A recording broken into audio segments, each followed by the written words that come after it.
They say you should have a good doctor, but you hope you never have to see them. Well, America needs a great doctor, and today we talk to her on The Grid. The Grid, a digital frontier. I pictured patriots as they moved throughout our country. Do they look like individuals or small business? Were the rallies like church? I keep dreaming of a world I hope to one day see. And then, today, I got in. Hello, fellow Americans. This is Chris Kuhlmann, your host with the Kingdom Patriot Group. Welcome to The Grid, where faith, politics, and commerce intersect. It was estimated in 2020 that 25 million Christians did not participate in presidential elections. 65 million did not participate in local elections, and 15 million were not even registered to vote. We can see the horrifying results of our failure to vote every time we turn on the news. Are you registered to vote? The most basic patriotic action an American citizen can take, an American Christian can take, is to vote. Go to vote.gov and learn how to register to vote in your state today. That's vote.gov. You can find the link in the show notes for this podcast. This is Sean Griffin from The Grid reminding you, Patriots, vote. Welcome to this week's News and Review. As always, there's more news than actual time to report. So President Biden proposed new rules to the Title IX and was bombarded with a record number of comments from concerned parents. Why? Well, that's because Title IX protects against sex discrimination in schools, but now its proposed expansion would include sexual orientation and gender identity. It would require schools and colleges to allow biological males to compete in girls' sports and use bathrooms and locker rooms that correspond with a student's gender identity. No wonder a record amount of comments have come from parents. We've seen this coming for a long time, all the way back to the Civil Rights Act. When that was passed, no one ever foresaw that gender identity or sexual orientation would be used in the same breath as racism. But folks, that day has arrived. Where in the world will this stop? Well, I don't know, but maybe we should ask Sodom and Gomorrah exactly how this turns out. In foreign news, a newly announced senior advisor to President Biden, John Podesta, referred just a few years ago to a top Chinese Communist Party official as, quote-unquote, his friend, and he took several phone calls from him between 2015 and 16 while serving as the chairman for Hillary Clinton's failed presidential run, at least according to emails reviewed by Fox News Digital. Podesta will now serve as the senior advisor to Biden for clean energy innovation and implementation, and guess what? He gets to oversee a budget of approximately $370 billion. This administration doesn't even try to hide its corrupt nature anymore. Oh, and in Trump news, the DOJ has appealed a portion of the ruling regarding the appointment of a special magistrate to review the documents seized at Mar-a-Lago. The DOJ does not want to stop reviewing the documents while the special magistrate goes through them. Isn't that the whole reason for the special magistrate in the first place? To determine exactly what the DOJ has a right to look at?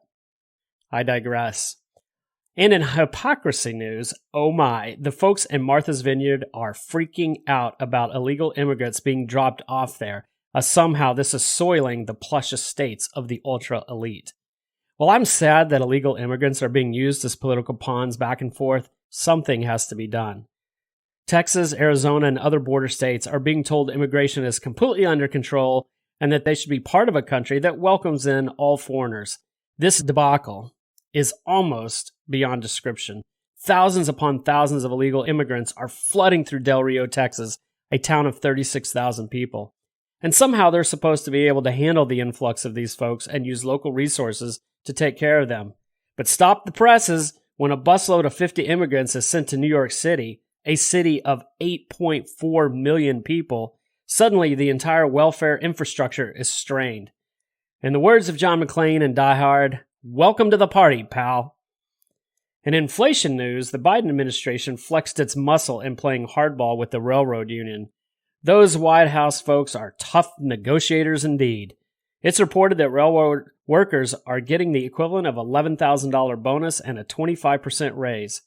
Now, I have a friend who works for the railroad, and I'm all for him getting a wage increase that he likely deserves, so long as those wage increases are not gobbled up by executives and union cronies. What I do have a problem with is the administration doing it in this way. Overall, I have an issue with unions that receive payments from the federal government being able to negotiate their wages with the very cash source that funds them, and the rest of the taxpayers having to foot the bill. More inflation. Thanks, Joe. In 1981, President Reagan fired 11,359 air traffic controllers that went on strike through their union. Reagan's response was, hey, public safety workers don't have a right to strike. You know what the difference between Reagan and Biden is? Reagan believed that unions represented workers who serve the people. Biden believes the union represents people who should serve and vote for him. For this week's News and Review, that's a wrap. Well, Sean, we are here today because there is something very near and dear to my heart and to your heart, and that is getting involved in the political process. We both have believed it's very important, but I want our audience to hear some of your heart. Why do you think Christians should get involved in politics? Why is it important? There's so many different reasons. One of the reasons that we need to be involved politically in the United States is because God has given us a country where it's run by we the people. The government is on us. It's a participatory thing. We don't have a king. We don't have parliament. That's a completely different structure, even though you are supposed to participate in that. But it rests on us. We select the candidates, then we vote on the candidates. The whole process is based on us voting. And then we vote on representatives. And then they do their things. And if we don't participate at the very bottom level with our vote, then I fully believe that we're in sin against our own country and we're violating what God calls us to do when it comes to the government. And if you look throughout Scripture, from beginning to end, the one thing that he is constantly dealing with is the leader of the country. I think that's fantastic. And as you said that, something that came to my mind is the fact that the Lord told the Israelites that they were in sin by choosing a king. And as we look at kings throughout history, of course, there's good kings, but in general, kings typically range from somewhat autocratic to completely tyrannical and insane. We see that. The Lord's preferred method was judges. And when I think of judges, I think of justice and the importance of law. And we see that throughout through Scripture, that the law was fulfilled, that there is a law, the law of sin and death, but Jesus satisfied that on the cross. It didn't make the law go away. But anyway, as I kind of wrestle with that, I'm thinking, the adherence of law, the rule of law and order is something that's very important to the Lord.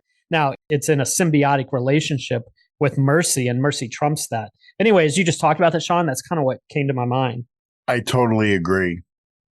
So one of the things that we are excited to have the opportunity with at the Kingdom Patriot Group was to introduce our audience to Dr. Sherry O'Donnell, a full-time physician here in Southwest Michigan, who is running for Michigan's 5th District in the U.S. House of Representatives because she felt called by the Lord to do so. And Sean, we had a plan, didn't we? Yes, Chris, we sure did. It's a good, solid plan, too. It was a plan, and I like that. It was a plan in which we were going to follow her candidacy, learn from her, but we're also going to get to know her. And if you remember, if you've listened to our previous podcast, you did get to hear a little bit from Dr. Sherry.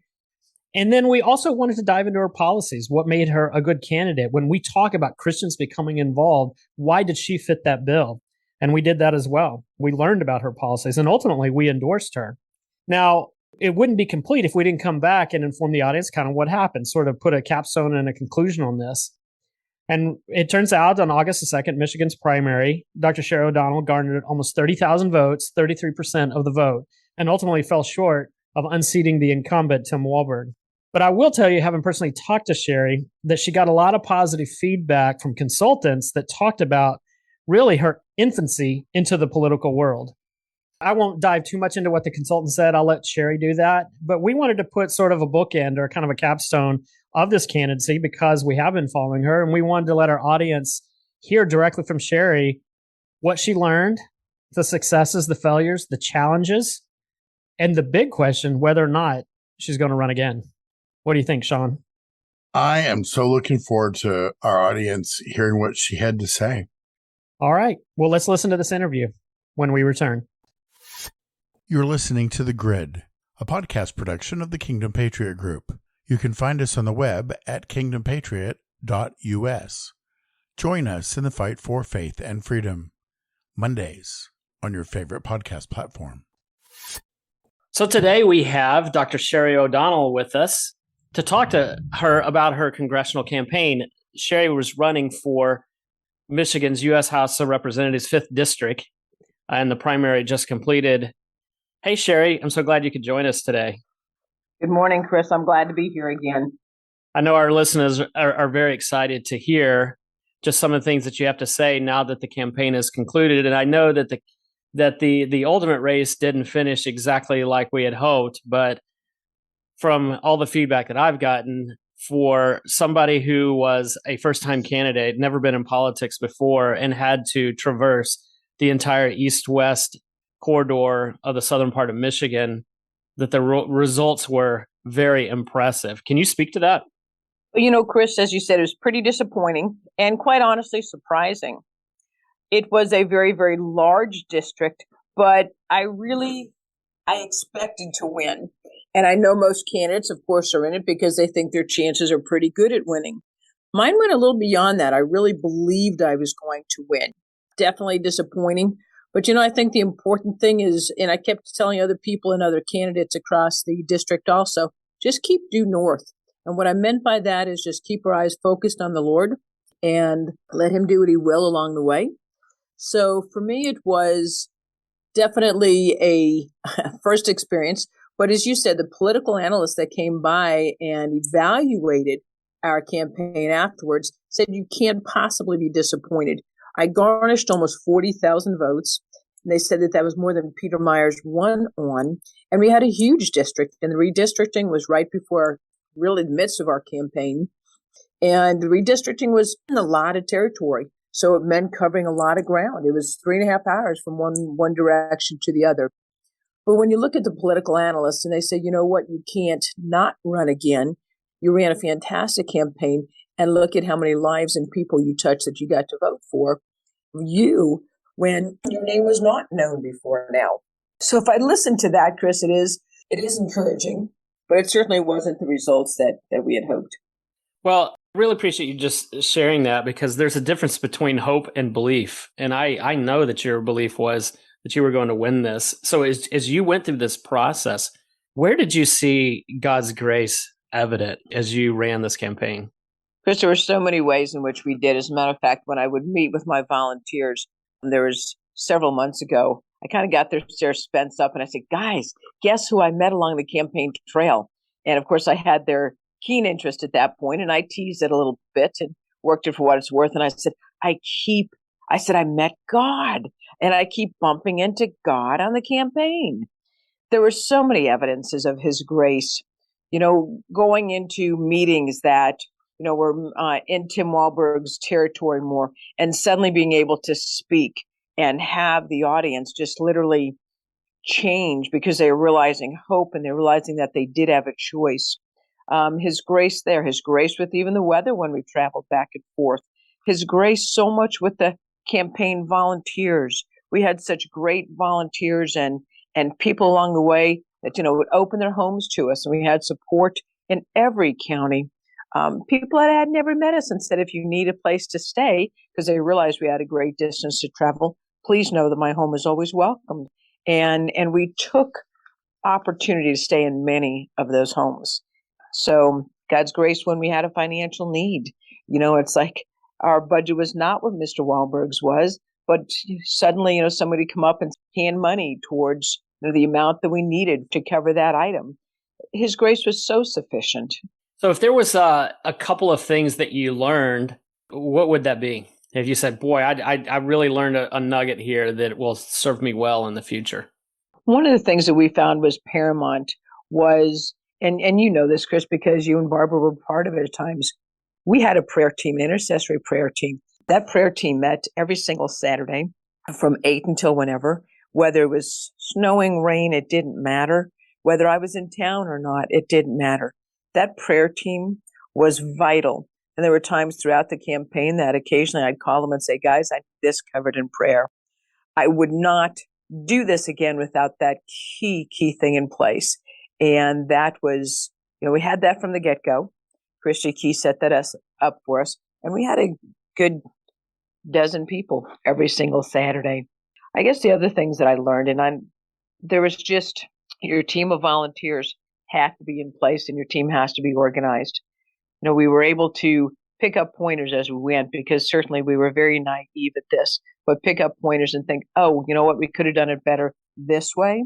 So there were things that just getting your campaign organization and getting your team of volunteers. I think looking for some of the endorsements early, that I think was difficult in and of itself, because what we heard time and time again was that the endorsement, unless the incumbent did something egregious, the endorsement was going to go to the incumbent because they had endorsed in the past. So even, for instance, the right to life. I met with Karen Scott down in Washington, D.C. We connected on a very deep level and even had the opportunity to pray with her. And as we left, she said, I wish I could give the endorsement to you, but I can't. We've endorsed him for years, and unless he's done something just egregious, we'll continue to. So there were like endorsements that I felt like I could have and should have had, but I think trying for some of those endorsements early would be important. I think procuring your local GOP support earlier on is important. The local GOPs cannot endorse a candidate, although Hillsdale did, and I think they could if they chose to, but the local GOP really needs to be backing you as well. That's really good information. Was there anything, I didn't prep you for this question, so I'm going to preface it with that. Is there anything that was really surprising to you that you weren't expecting as you went through the campaign that was a little bit out left field? Chris, I think you need to be watching your radar and realize that even those that say that they are godly and serving the same king that you are not always your friend. And I think you need to be aware of who's a friend and who's not. There were things that came during this campaign from Tim Walberg's campaign that was very surprising to me at times, especially being said that he was, a pastor and he had the most conservative vote and so on. Some of those things stung and stung deeply, but I think it's important to know truly be full of discernment. Because probably the most important thing as I'm considering this, I remember some advice that I actually gave to Kim Lasada. Kim called me and just said, Doc, where do you get your strength from? I know you're working full time in your office, and yet every time I see you, you are just on fire. Where do you get your strength from? And one of the things I told Kim, I said, Kim, no matter what, know the foundation on whom you stand, and know your whys, WHY, know your whys. If you're standing on the firm foundation, no matter what, you'll not be shaken. And when you know your why, I said, for me, it's my faith and believing that God has called me to this. For you, perhaps it's your family, perhaps it's your faith, perhaps it is your constituents, but you've got to know your whys in the battle, because when the battle does occur, you'll just go simply back to that why. Okay, it doesn't matter. This is why I'm running. It doesn't matter. This is on whom I'm standing. So that was probably not only the key advice I would give, but also the main staying power for me. When those tough times came, it's like, you know what? I'm going to look due north because I know why I'm doing this and I know on whom I stand. That is great advice. As you mentioned, just Tim and his campaign, the scripture that came to my mind is being wise as a serpent and gentle as a dove, that I think the Lord does call us to discernment. And another thing you said that I thought really stuck out as well was that you had to learn these things as you were going. Do you think the campaign has different speed, different momentum if you were to run again, and now you know all of these things and you're not having to learn as you go? Absolutely. As a matter of fact, we were a little disappointed the primary was when it was. And everybody said, Doc, give us another month. And absolutely, we had much more momentum and steam.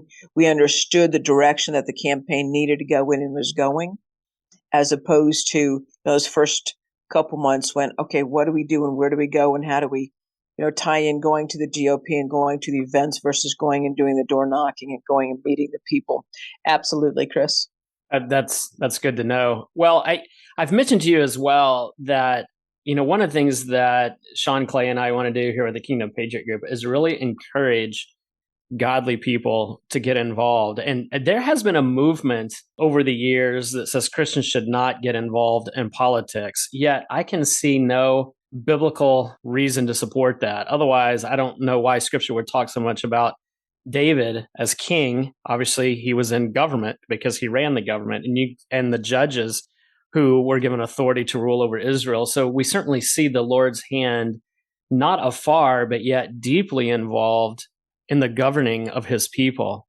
And so we've really wanted to encourage people to run, encourage people to get involved, because our country has departed from some of those Judeo-Christian values, and we keep electing leaders who are soft in that arena. And I don't know why we're surprised that we get laws, rules, and regulations that don't reflect that when we're not electing people that reflect that. So anyway, we're really encouraging people to run. And so one of the things that we really wanted to ask you is, what advice would you give to someone, or maybe not one piece of advice, but several pieces of advice for someone who is considering running or believes they may be called to run? What would you say to them? If not you, who? If not now, when? Chris, we've got to stand up. And I couldn't echo what you just said more fervently. The Judeo-Christians, the conservative Christians, have to take our country back. The country is going in a direction that we do not want it to go. I met somebody at Hillsdale when I was doing some campaigning there. This gentleman came up to me and said, "You don't know my political affiliation. Where do you see the United States in 5 years from now?" I looked at him and said, "Sir, that is a very unfair question." And not answering as a politician, but answering as a conservative Christian, because we are at a fork in the road. And unless the conservatives stand up, we'll not be at a good place. And I asked him, I said, "Do you remember 9/11? And of course, everybody that was alive and of age knows exactly where we were, exactly what we were doing when we found out about 9/11. And I said, "But sir, do you remember 9/12? And he looked at me with a little puzzled look. And I said, "Sir, we came together as true Americans. It didn't matter the color of your skin.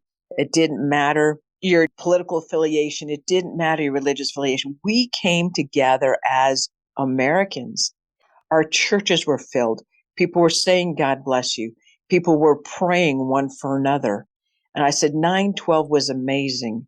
I said, "But sir, if the conservatives do not stand up and take our country back, I see a Venezuela in our future, and that's not 5 years from now." Wow. As you asked that question, it made me visually think where I was I remember exactly where I was in 9/11, because I played basketball that morning before I went to work at a hospital in Little Rock, Arkansas. And we were on Central Time, so it was a little different time in the morning. But I remember 9/12, and I remember some of the people that I thought were the most partisan at the national level in Congress: Tom Daschle, Dick Gephardt, and those guys, how they did come together. It was short-lived, because the coming together was based on tragedy. It wasn't based on unity and values. But I remember that, and boy, I was proud to be an American, because all those things were put aside, and we saw true unity for a brief moment in time. Absolutely. So where do I see the Judeo-Christians having to stand up? First off, Acts 1:8 is a great missionary verse, right? "First will be my witnesses in Jerusalem, Judea, Samaria, and the uttermost parts of the world." Well, when you go back and look at that, they actually compared Judea and Samaria and pointed out, when you do a deeper dive on those scriptures, pointed out the differences in those cities. And it wasn't just geographical increase in size. It was the cultural differences, the financial differences, the religious differences. And he was saying, get involved at this level. We cannot not get involved. He said, "First you'll be my witnesses." If we're not in those arenas, we cannot be those witnesses. And we have to lead our country in a godly way. We were created one nation under God. And unless we get back to that, we're going to lose our identity as a great nation, and we're already rapidly losing that. But we will lose the freedoms in which we all have grown accustomed to, and have unfortunately even grown and taken it for granted. That's well said. So I'm going to ask you one more question that I didn't prep you for, because the listeners want to know: are you running again? Absolutely. Wow, you didn't really hedge there at all, did you? Chris, I will be, these past couple of weeks has just really been a time to step back and pray and seek the Lord and wait on the doors that He will open. But will I run again? Absolutely. One of the scriptures that first came to me when I realized that I didn't win, and like I said, I was not only disappointed, I was surprised. Even going into it, our polls showed us ahead. So, it's kind of a stun when you realize that you didn't win. So taking a step back, one of the first verses that came to mind is, to whom much is given, much is required. Chris, I learned so much this past year. I have absolutely no regrets, but I've learned so much. I've met the great patriot groups across our state that are popping up and saying, no, we are fighting for our country. In that process, I know I've been given much. And as a consequence, to whom much is given, much is required. I really appreciate that, and excited to hear that you're going to run again. Thank you. I'm counting on you again. Yes, if we're available and God hasn't, made some changes that we're not aware of, we will be there to support you. Thank you, Chris. Because we support you as a candidate, but probably more importantly, we support you as a person. We know you represent those values. We know you feel called of the Lord, and you have a deep burning desire to see change in the right direction, just like we do. So you certainly could count on our support. Thank you. Again, the thing that was really the most humbling for me was seeing the support of so many people, fantastic people that shared our same values. And I think, Chris, the other thing that I had to deal with was the disappointment.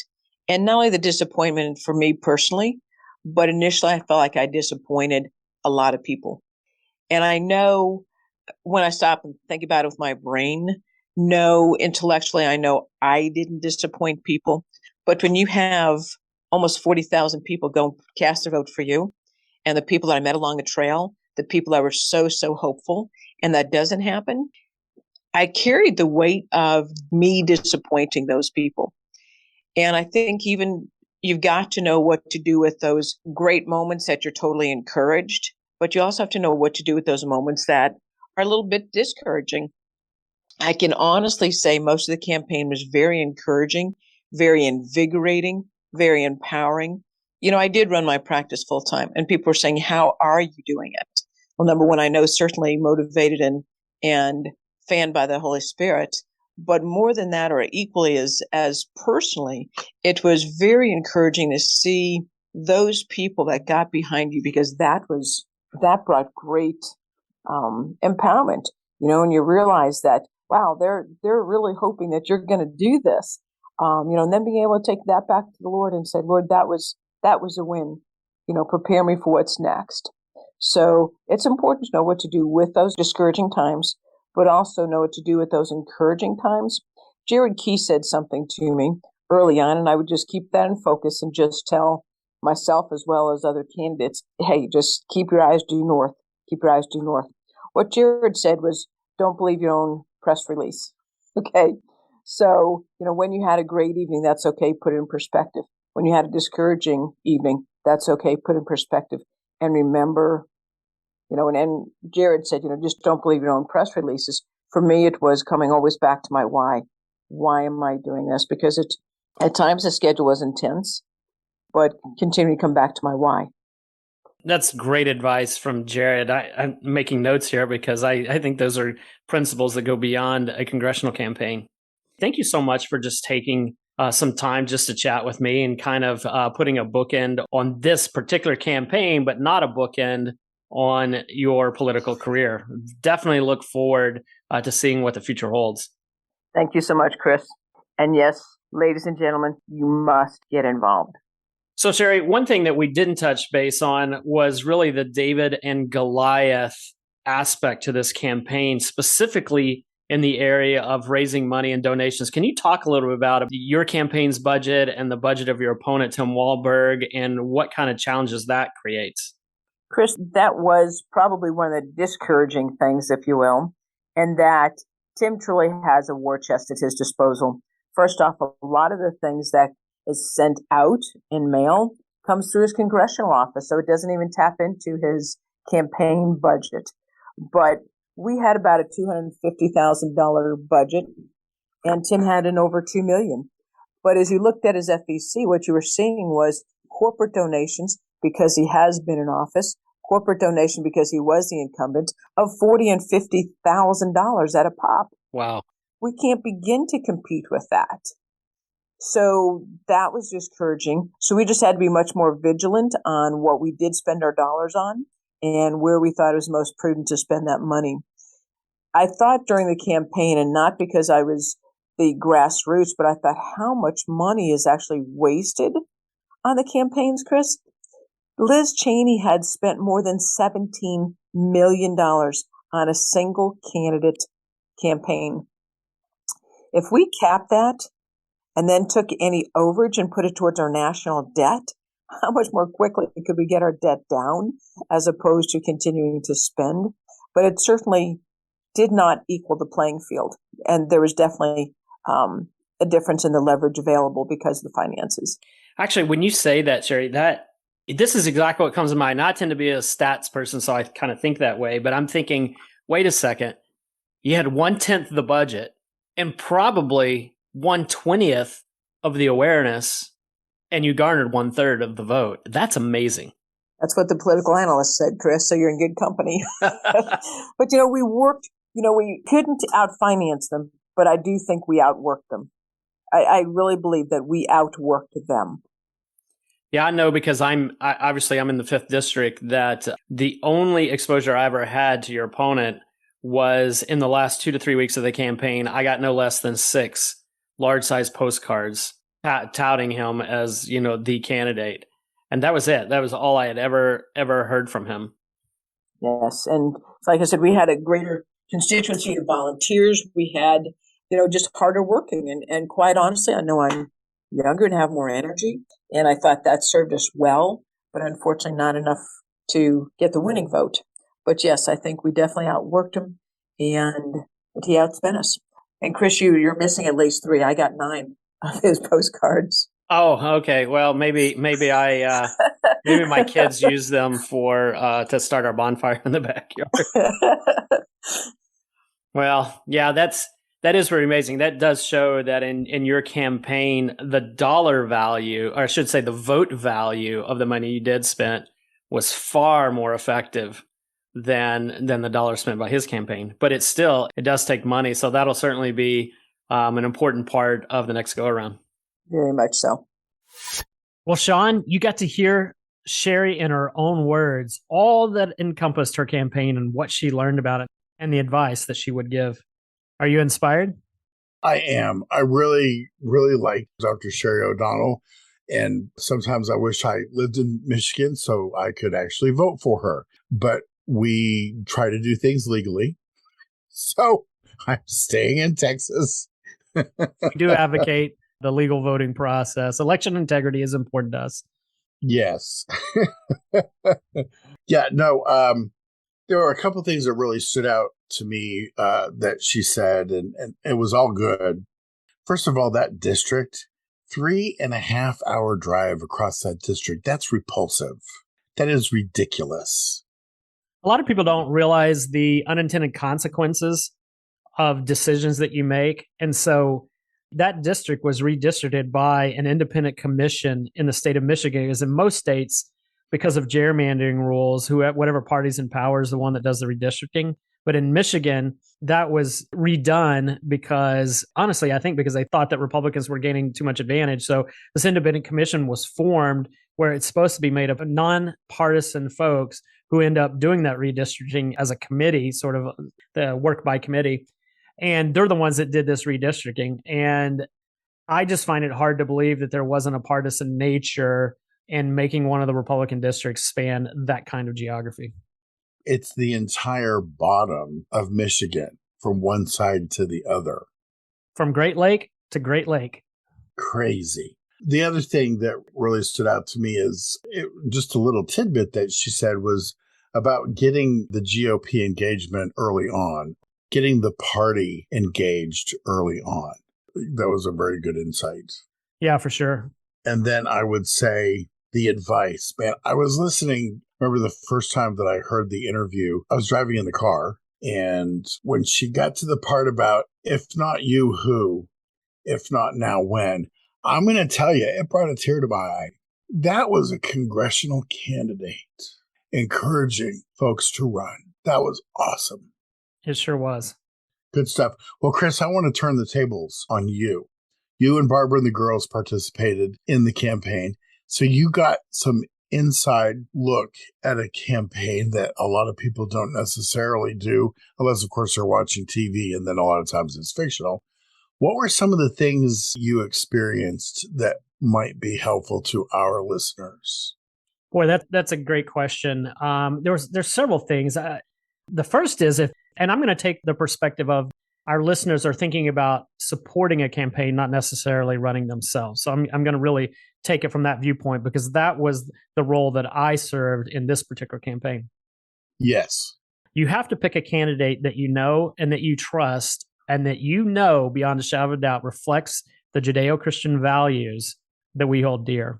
So you got to check that box first, because otherwise the grueling nature of a campaign, you're not going to be committed. You're not going to be there for the long haul, because you're not going to want to sacrifice for somebody that you're just feeling so-so about.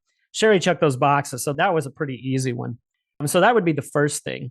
The second thing is, and I think she mentioned this in the interview, is money. Because what I saw in this particular campaign, and I learned a lot, I don't know if it's true of all campaigns, but the campaign itself is made up of volunteers, right? But the vast majority of people, at least if you believe the statistics, that 96, 97% of the population, or at least people in the workforce, are employed. So they have jobs during the day. So it's very difficult to volunteer. So you end up with a whole mix of folks who are retired and who believe strongly about our country, or students who have time between classes or don't have quite the same schedule. And I saw that with Sherry's campaign, that her volunteers, there were some definitely movers and shakers in her campaign, some friends of ours who were heavily involved and found time in their schedule when they really had none. Yet they really were instrumental behind the scenes in coordinating and putting events together. In fact, I'll just have to give a shout out to the Keys, because they were fantastic. That being said, a lot of the volunteers fall into those categories. They could be young students, moms and single people who don't have full-time jobs, or retired folks. And I may not have gotten that accurately or completely accurately. That's just what I kind of observed.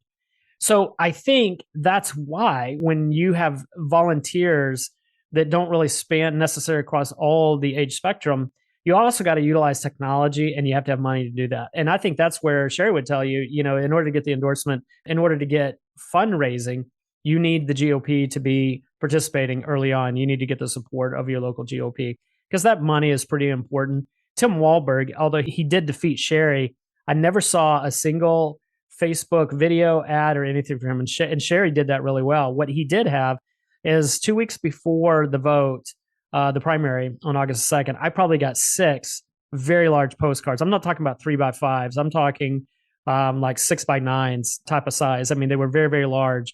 So those who weren't as familiar with Sherry, because of the wide geographic nature of this district, are just going to see that. And by getting multiple of those, it creates a little bit of, I guess, memory reflex, so to speak. So those are some of the things that I saw. Oh, that's really good stuff. What I hear from you saying is you've got to have a passion for that candidate. Yes, you said it much more succinctly than I did. You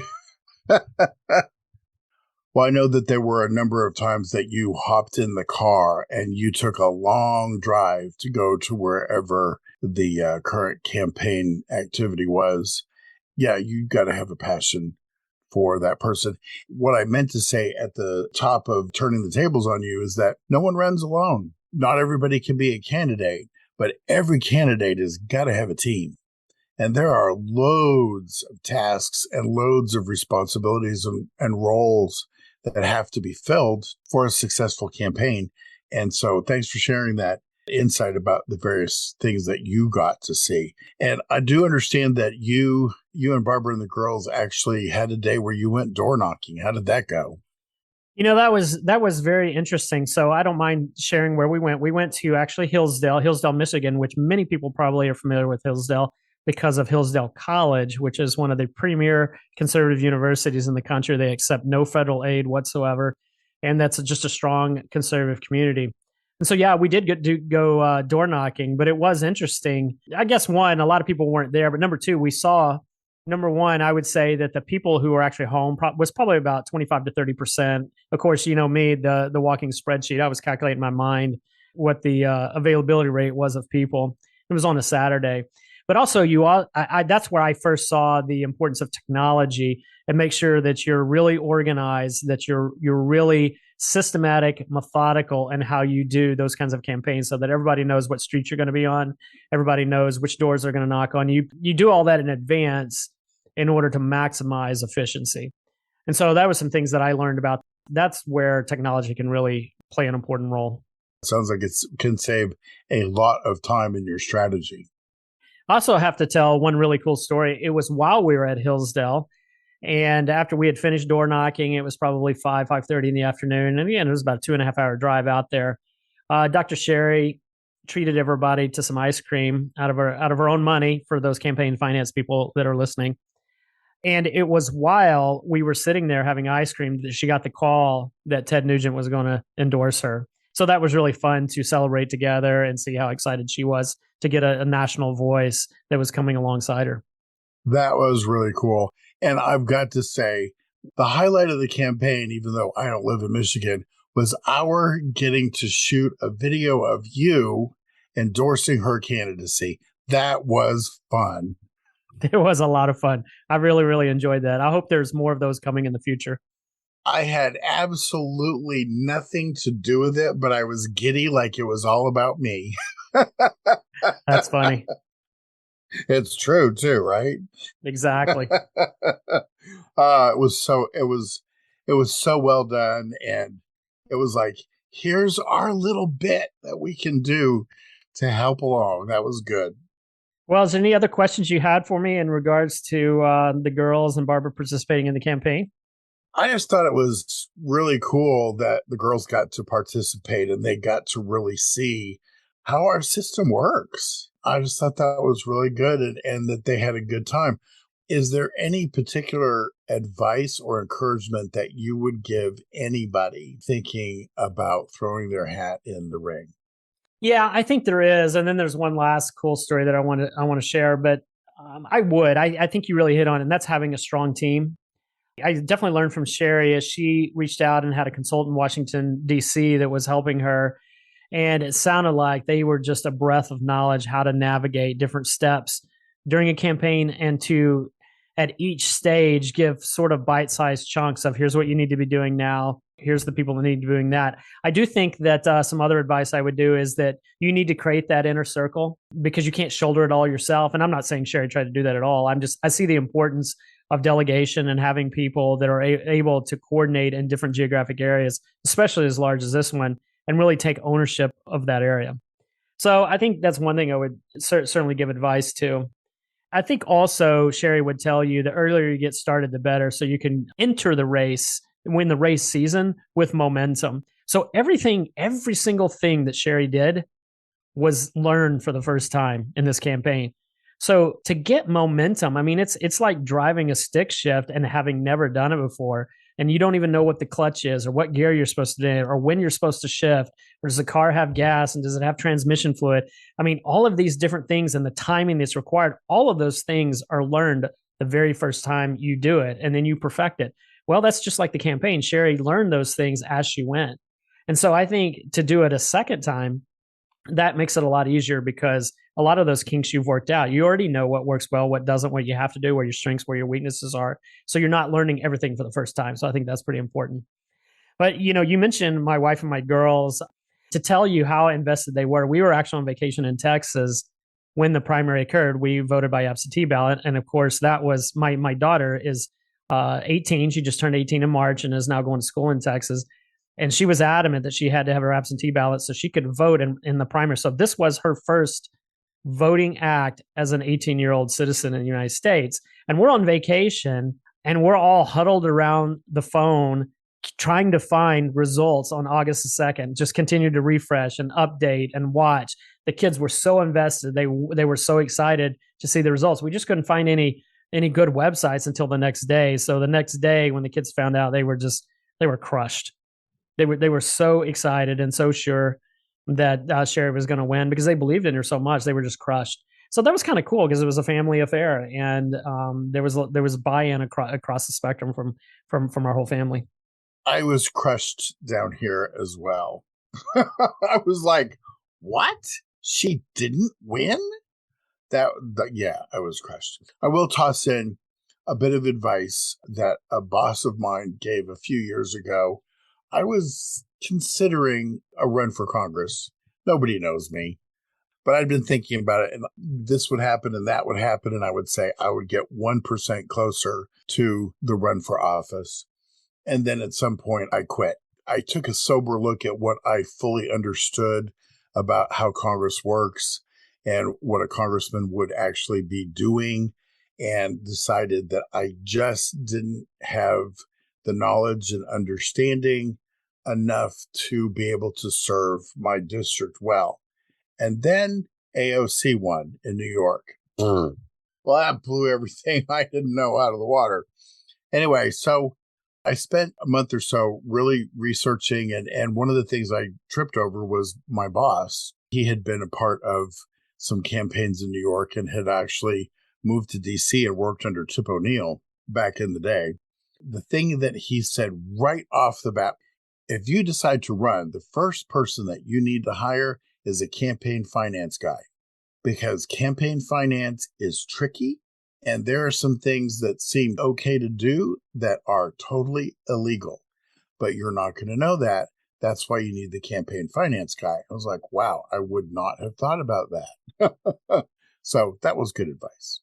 I think that's fantastic advice. And again, that's just part of the team. And that may be one of the most important. And you can see that in other areas. What's the first thing that an NFL or even a college football coach does when they're hired? They assemble their staff, because they know they can't do it alone. They got to have a team. I think if you're going to run, you need to start thinking about who you would have in that inner circle to help you, both people of integrity, people that can give you different perspectives, and people with experience. I think it takes a diversity of thought to really propel a campaign forward. Agreed. Well, hopefully after listening to today's podcast, number one, you've learned a little bit more about the inner workings of a campaign. But number two, hopefully you were inspired to think about running or supporting a campaign yourself. Not everybody can run, that's for sure. Everybody can support a candidate, even if it's something as simple as passing out a few brochures or posting on social media or sharing with your friends and neighbors. Everybody can support a campaign in that matter. Yes. Thanks for joining us today on The Grid. Till next time. Also, don't forget to visit our website at kingdompatriot.us to join the movement of faith and freedom. That's kingdompatriot.us. Join today so that together we can make a difference. Your membership is appreciated, your input is valued, your voice is needed.